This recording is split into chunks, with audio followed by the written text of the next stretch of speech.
2022 general election is just around the corner. And so far, only Deputy President William Samoei Ruto is charting his own political path away from President Uhuru Kenyatta. If you look at One Kenya Alliance movement, they are hoping on the president's support. If you look at Raila Odinga, his bid is actually anchored on President Uhuru Kenyatta's support. And I remember on this platform, I once opined that if I were Raila Odinga, I would not run unless I received the support from President Uhuru Kenyatta. And so far, President Uhuru Kenyatta is showing signs that he's going to support Raila Odinga. But of late, the president is silent. Where is President Uhuru Kenyatta? Because personally, the last time I heard of the president was when he met with One Kenya Alliance leadership and Raila Odinga and Wycliffe Oparanya in Mombasa. From that moment up to now, the president has remained silent. What is his game plan? Personally, I think Raila Odinga should start asking himself very tough questions and gather the courage to ask the same questions to President Uhuru Kenyatta. So in this video today, I want us to look at the questions, very tough questions, which Raila Odinga should be asking President Uhuru Kenyatta, especially on 2022 general election. But before we do that, if you're watching this channel for the first time, I want you to take a second or two and click the subscribe button so that next time we produce a video like this, YouTube will automatically notify you. And to the subscribers, I want to continue thanking you guys for your continued support. Now, let us get back to business. Where is President Uhuru Kenyatta? And what is his game plan? The answer to that could be two. Number one, either President Uhuru Kenyatta is strategizing for 2022. He's coming up with a strategy of winning that election. And that's why he's silent. Or number two, there's a chance that the president has lost hope and given up. And therefore, he doesn't care. And that's why I'm saying that Raila Odinga must ask President Uhuru Kenyatta questions. The question is, can Raila Odinga win the presidency without the support of President Uhuru Kenyatta? The question to that depends on so many factors. But personally, I strongly believe that Raila Odinga has always won elections. He has always done everything possible to become the president of the Republic of Kenya. But he has not managed to achieve that because he has always lacked the support of the system, the support of the deep state. So President Uhuru Kenyatta supporting Raila Odinga is actually good for Raila Odinga. But again, by working with President Uhuru Kenyatta over the years now, Raila Odinga has lost a lot in terms of reform credentials, Jubilee failures. He has lost a lot. And therefore, Raila Odinga's 2022 presidential bid must be anchored on President Uhuru Kenyatta support. But Raila Odinga must ask the president these 5 or 6 questions. The first question which Raila Odinga must ask the president is whether Uhuru Kenyatta is actually in charge of his succession politics. What is his game plan? There are some people who claim that President Uhuru Kenyatta has lost touch with his own succession politics and that he might not determine who becomes the next president of the Republic of Kenya. And they cite the larger Mount Kenya region, how the region has dumped the president and the president can do nothing to change the tides against the deputy president. And they are saying that nationally, Uhuru Kenyatta is not in charge. So that's the first question Raila must ask the president, whether he's in charge. And if he's in charge, who is his preferred candidate? And if that candidate is Raila Odinga, then Raila Odinga can then ask the president to throw his weight behind him openly. Because if there's one thing which Raila Odinga needs, is the direct endorsement of the president. I don't think Raila Odinga needs any other thing from the president. He doesn't need the president to campaign for him. Raila doesn't need any other thing apart from that public endorsement, because that public endorsement is going to play a huge psychological role in Raila Odinga's bid. His supporters will be re-energized. The other opponent might feel, okay, Raila Odinga this time around has the system and the deep state. So he must ask the president whether he is in charge of his succession politics. And if he's in charge, what is his strategy of winning? The second question, which Raila must ask President Uhuru Kenyatta openly, is his strategy of winning the larger Mount Kenya region. There is no way people who voted for President Uhuru Kenyatta 3 times can, from nowhere, decide to dump him. The latest being Anne Waiguru. Who is Anne Waiguru minus President Uhuru Kenyatta? Anne Waiguru came into the limelight because of the president. But Anne Waiguru stated certain things yesterday, but one. That number one, Uhuru is not popular in the larger Mount Kenya region. That's what she said indirectly, because she claimed that Ruto is more popular. Then if Ruto is more popular, to who? To the president. So Raila must ask that question. What is the strategy of winning? And can they win Central Kenya or the larger Mount Kenya region? And if they can't win, what percentage are they looking at? And how can they arrive at those percentages? Now that's a question Raila must ask President Uhuru Kenyatta.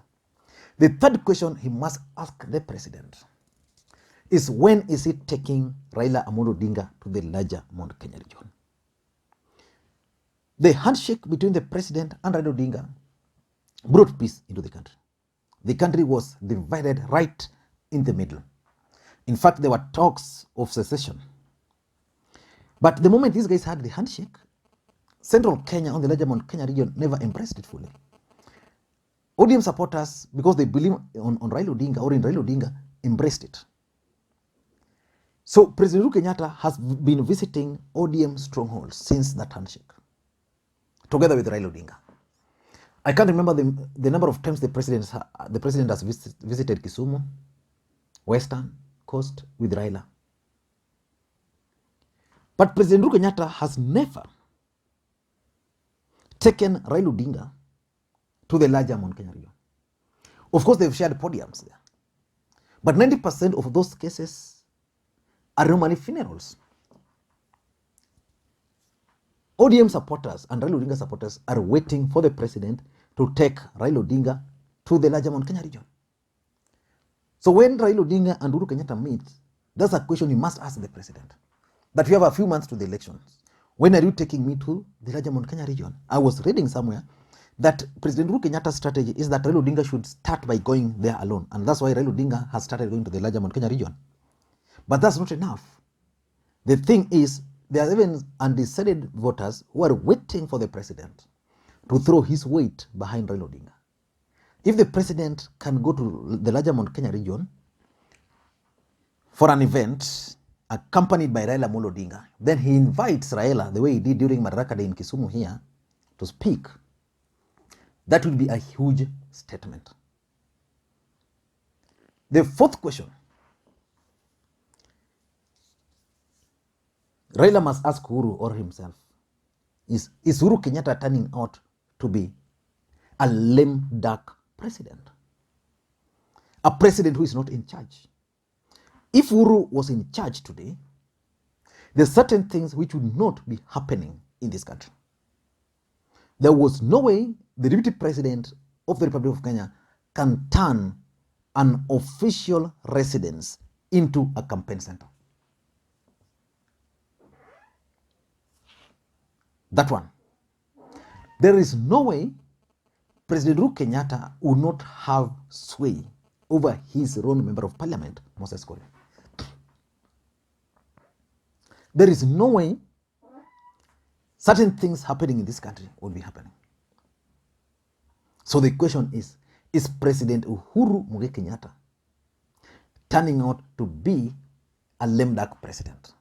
And can a lame duck president control his own succession politics? So that's a question which Raila Odinga must ask If not president, he must ask himself. The fifth question Raila Odinga must ask President Uhuru Kenyatta is why he is fearing William Samoei Ruto. You know, I've studied the president and I've studied Ruto. William Ruto on the other side is trying so hard not to hurt the president. The president on this other side is really frustrating the deputy president. But as much as the president is frustrating his deputy, there is a way he fears William Samoei Ruto. I don't know, maybe he fears the DP because it would be interpreted to mean betrayal. But in politics, the only constant thing is interest.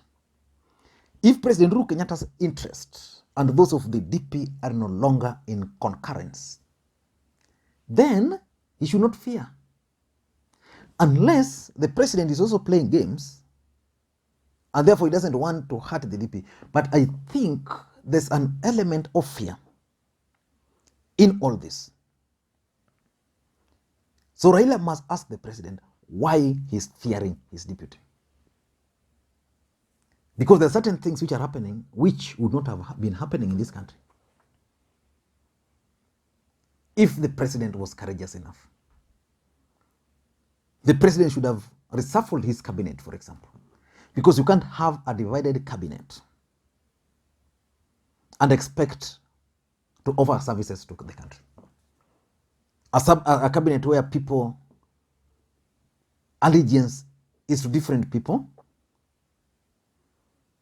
they undermine your own projects. So the president, Raila must ask the Uhuru Kenyatta why he fears DP. And lastly, he must ask President Uhuru Kenyatta his plans for Jubilee Party. And the question is, there was this proposed Jubilee merger. Is it good for Raila? Is it good for Uhuru? If you ask me, that Jubilee merger is something Raila Odinga should not allow. Let Jubilee run their affairs, ODM run their affairs, and then wakutane at some point. In Nairobi, they can agree to sponsor candidates. Like if Jubilee is sponsoring here, ODM sponsoring there. But the truth of the matter is that Jubilee, as we speak today, is no longer the Jubilee of 2013. And is that Jubilee going to add value to Raila Odinga?